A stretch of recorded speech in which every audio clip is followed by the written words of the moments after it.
Hi guys, welcome to our channel Morai melodies.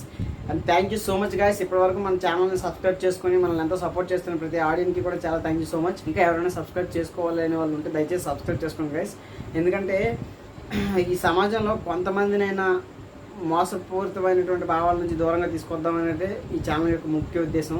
Entertainment purpose short చేసినా సరే full videos మాత్రం ఈ సమాజంలో ప్రజెంట్ ఎలా చీటింగ్ ఎలా జరుగుతుంది, దాని నుంచి ఎలా బయటపడాలనే దాన్ని ఉద్దేశించి ముఖ్యంగా చేద్దామని చెప్పేసి వీడియోస్ చేస్తున్నాను.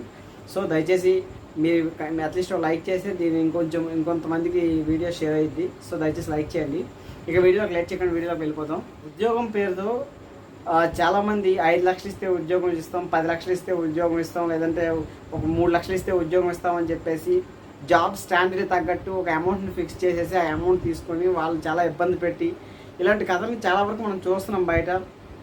మన తెలిసిన వాళ్ళు కూడా చాలామంది ఇరుక్కుని ఆ డబ్బులు రాక వీళ్ళకి ఎటువంటి జాబ్లో సెటిల్ అవ్వక ఇబ్బంది పడే వాళ్ళు కూడా చాలామంది చూసే ఉంటాం. డిఫరెన్స్ అయితే ఎవరు కూడా గవర్నమెంట్ జాబ్ వస్తుందంటే అని చెప్పి, లేదంటే ఈజీగా ప్రైవేట్ జాబ్ మంచి ప్యాకేజ్ వస్తుందని చెప్పి డబ్బులు అయితే ఇన్వెస్ట్ చేసి దయచేసి ఎవరు కూడా ఎవరి చేతిలో డబ్బులు అయితే పెట్టొద్దు.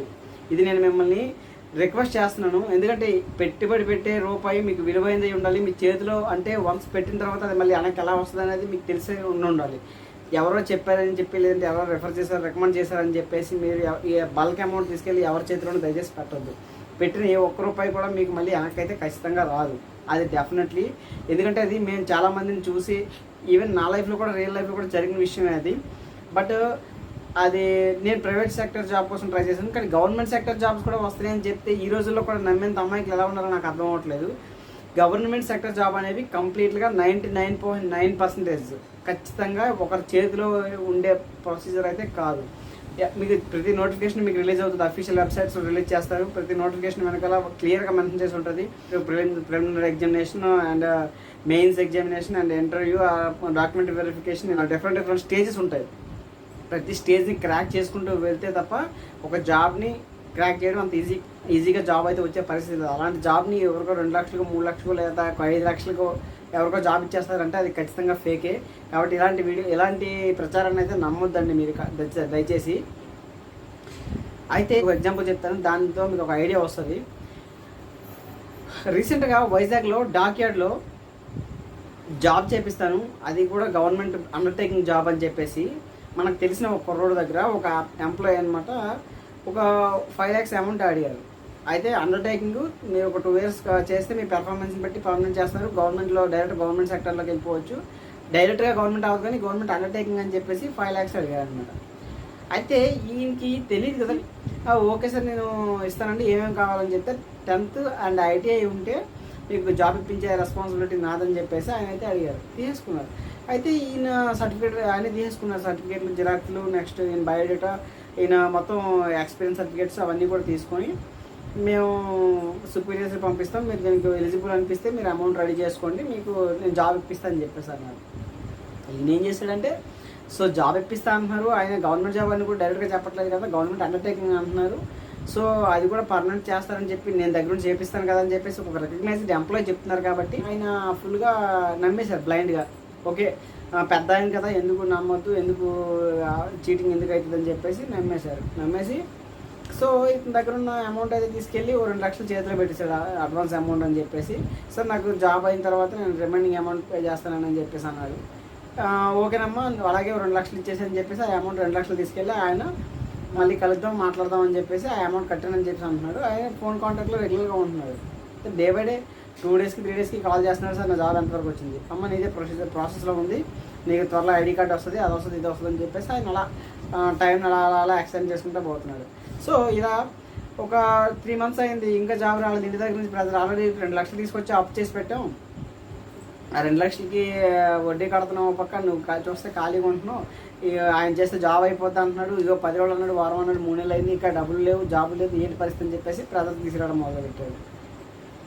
ఈయన నెమ్మదిగా ప్రజలు తీసుకురావడం మొదలు పెడితే ఈయన చేయగలిగేది ఏముంటుంది, ఎందుకంటే ఆల్రెడీ బ్లైండ్గా నమ్మేశాడు. జాబ్ అవుద్దని చెప్తే ఇంకా వేరే ఆప్షన్ లేక ఎక్కడ అప్పు తీసుకొచ్చి పెట్టి ఇక్కడ నాకు జాబ్ అవుద్దని ధీమాగా అందరితో చెప్పుకుంటా నా డాక్టర్లో జాబ్ అవుద్దని చెప్పేసి తినైతే బిందాస్. ఇంకా అంటే వేరే పని సంపాదించాలి, వేరే డ్యూటీలో జాయిన్ అవ్వాలని ఇంటెన్షన్ లేదు, ఎందుకంటే జాబ్ అయిపోద్ది అనే ఎక్స్పెక్టేషన్.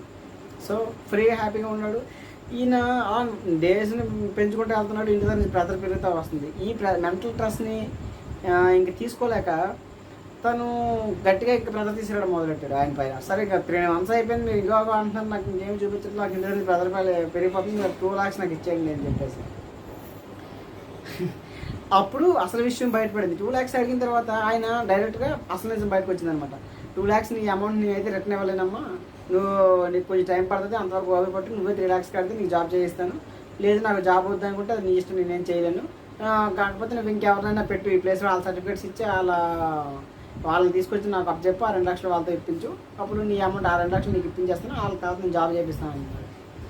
ఆల్రెడీ ఈయన మోసపోయినని చెప్పి ఈయన బాధపడుతుంటే ఇంకొకరిని తీసుకొచ్చి జాయిన్ చేయమని చెప్పి ఆయన సలహా ఇస్తున్నాడు. సో ఈయన నాకు ఇదంతా కాస్త నా అమౌంట్ నాకు ఇస్తారా, లేదా నేను పోలీస్ డిపార్ట్మెంట్ని అప్రోచ్ అవ్వాలా, లేదా ఏంటి విషయం, ఏంటి బెదిరిస్తున్నావా, అయితే అప్రోచ్ అవ్వాలనుకుంటే అవ్వేళ్ళు అని చెప్పేసి ఆయన ఇంకా తెగించి చెప్పేశాడు అనమాట. ఆయనకి ఆ ధైర్యం ఏంటంటే ఈయనకి డబ్బులు 2 lakhs తీసుకెళ్ళి ఇచ్చినట్టుగా ఈయన దగ్గర ఎటువంటి ఎవిడెన్స్ లేదు. వాళ్ళ తెలివితేటలు కూడా అయ్యే, ఎవిడెన్స్ ఏమీ కూడా ఉంచరు, అన్అఫీషియల్ బ్యాంక్ అకౌంట్లో కూడా ఏమి అన్అఫీషియల్గా తీసుకొచ్చి చేతిలో పెట్టమంటారు, ఎవరు థర్డ్ పర్సన్ తెలియకుండా. ఎందుకంటే ఫస్ట్ మనం ఆశపడ్డాం కదా జాబ్ అని చెప్పేసి, అంటే మనమే డబ్బులు కడితే జాబ్ అనేది ఫస్ట్ ఇల్లీగల్ యాక్టివిటీకి మనమే ఫస్ట్ స్టెప్ తీసుకున్నట్టు ఇనిషియేషన్. సో దాన్ని వాళ్ళు అడ్వాంటేజ్గా మార్చుకొని, లేదంటే డబ్బులు ఇచ్చేది కూడా అన్అఫీషియల్. సో వాళ్ళకి క్లారిటీ ఉంది, అఫీషియల్గా డబ్బులు ఇస్తే మనం ఆ లీగల్ యాక్ట్ ఇది బేస్ చేయాలి, సో మనకి అన్అఫీషియల్గా డబ్బులు ఇచ్చారు కాబట్టి మనకి ఏం ప్రాబ్లం లేదని చెప్పేసి వాళ్ళు ధీమాగా ఉంటారు. ఎందుకంటే వాళ్ళు ఆల్రెడీ జాబ్లో సెటిల్ అయితే 20-30 years అవుతుందంటే ఆల్రెడీ ఇలాంటి ఇట్లా ముదిరిపోతారు వాళ్ళు గట్టిగానే. సో వాళ్ళు అన్నీ క్లియర్గా ఉన్నాడు కదా ఆయన. అప్పుడు ఈ అబ్బాయికి చేయగలిగింది ఏమీ లేదు, ఎందుకంటే ఎవరికి తెలియకుండా డబ్బులు ఇచ్చాడు, ఎవరు సలహా తీసుకోలేదు, ఏ ఫోటో లేదు, ఒక బ్యాంక్ అకౌంట్లో వేసినట్టు ప్రూఫ్ లేదు, ఏమీ లేదు. ఇంకా అప్పుడు ఆల్రెడీ చేతులు కాలిపోయినాయి, ఇంకా ఆకలి పట్టుకుని సుఖం లేదు. ఆయనకి అప్పుడు క్లారిటీ వచ్చింది. సో తెలిసిన ఒక పెద్ద ఆయన అడిగితే మీరు ఏం చేశారు, ఎలా ఇచ్చారు డబ్బులు అంటే మొత్తం వివరంగా చెప్తే ఆయన, సో ఇప్పుడు చేయగలిగేది ఏముండదమ్మా, వెళ్ళి రిక్వెస్ట్ చేస్తే ఎంతో కొంత రిటర్న్ ఇస్తారు, లేదా జాబ్ చేయిస్తారని ఏమని చెప్తే ఆయన తీసుకురా మాట్లాడదాం అని చెప్పేసి అంటే, ఆయన లేదు ఎప్పుడైతే కంప్లైంట్ ఇస్తారని చెప్పి హార్ష్గా మాట్లాడాడో ఇంకా అక్కడ ఆయన రెస్పాండ్ అవ్వడం తగ్గిపోయింది. సో ఎలాగో తెలిసిన వాళ్ళ ద్వారా అక్కడికి కొంచెం ఆయన రిక్యూజ్ చేసి ఎలాగో మాట్లాడి కలిసి పట్టుకొని మాట్లాడితే, నీ డబ్బులు అయితే 2 lakhs లోపల అందరికీ పంచాను, అందరికీ ఇచ్చేసాను కొంచెంగా, ఇప్పుడు వాళ్ళందరూ రిటర్న్ ఇవ్వరు, సో నేను నీకు ఇప్పుడైతే ఉన్న పరంగా నా అమౌంట్ అయితే అంత అమౌంట్ నేను ఇవ్వలేను, సో ఎప్పుడైనా ఫ్యూచర్లో కొంచెం చెప్పేసి ఇస్తానని చెప్పేసి ఆ తర్వాత నెమ్మదిగా ఒక 5,000 10,000 అలా 1 లక్ష రూపాయలు చేతిలో పెట్టాడు. 2 లక్షల రూపాయలు అది కూడా చాలా ఇన్ఫ్లుయెన్స్ యూజ్ చేసి ఆయన మీద ప్రెజర్ తీసుకొచ్చి బ్యాక్గ్రౌండ్లో చాలా డెప్త్గా ఆయన మీద ప్రెజర్ పెడితే ఒక 1 lakh వరకు రిటర్న్ ఇచ్చి ఉన్న 1 lakh ఇవ్వాలని చెప్పి చేతులు ఎత్తేసారు. సో గైస్ నేను చెప్పదలుచుకున్నది ఒకటే, గవర్నమెంట్ జాబ్ అనేది ఎటువంటి డబ్బులు కడితేనో లేకపోతే రికమెండేషన్ చేస్తేనో రాదు. ఇన్ కేసు వచ్చినా అది నా మాత్రంగానే 1 or 2 years ఉంటుంది, తర్వాత ఏదో కారణం చెప్పేసి బయటకు లాగేస్తారు. అఫీషియల్గా పడిన రిక్రూట్మెంట్ పడితే దాన్ని చూసే నోటిఫికేషన్ చూసి మనం అఫీషియల్గా అప్లై చేసి దాని ప్రొసీజర్ ఏదైతే ఉంటుందో దాన్ని కంప్లీట్ చేస్తే తప్ప ఎలాంటి గవర్నమెంట్ జాబు ఎలాంటి అమౌంట్కి ఎవరు ఇవ్వరు. అది 99.9% వాస్తవం. 0.1% ఛాన్స్ ఉంది రికమెండేషన్స్ లేదంటే ఇలాంటి లంచాలు అనుకుంటే అది చాలా పెద్ద ఎత్తున మనకు ఆ రికమెండేషన్ ఉండాలి. అది పెద్ద ప్రాసెస్, అది అంత డెప్త్గా మన అందరి వరకు అవన్నీ రావు. అవి కూడా 0.1% ఛాన్స్ ఉన్నవి కూడా చాలా పెద్ద వాళ్ళ చేతుల మీదుగా ఉంటాయి. సో వాళ్ళు 1-2 పోస్ట్కి అయితే వాళ్ళు మేనేజ్ చేయగలరు. అది కూడా మనకు కొన్ని మెరిట్స్ చూస్తారు, బ్లైండ్గా అయితే ఇచ్చారు, అర్హత లేని వాళ్ళకైతే ఇచ్చారు. అర్హత ఉన్నా కూడా ఇవన్నీ చేయాల్సిన అవసరం లేకుండా చూసి ఆ 0.1% ఛాన్స్ ఉండే అవకాశం ఉంటుంది, అది కూడా షూర్గా చెప్పలేము. కాబట్టి గవర్నమెంట్ జాబ్ అనే దాని మీద 100% మీ టాలెంట్ మీద హోప్ పెట్టుకోండి. ఎవరి మీద డబ్బులు కానీ లేదంటే రికమెండేషన్స్ కానీ బెండ్ అవ్వకండి. అసలు అలాంటి థాట్ కూడా మైండ్లో తీసేసేయండి.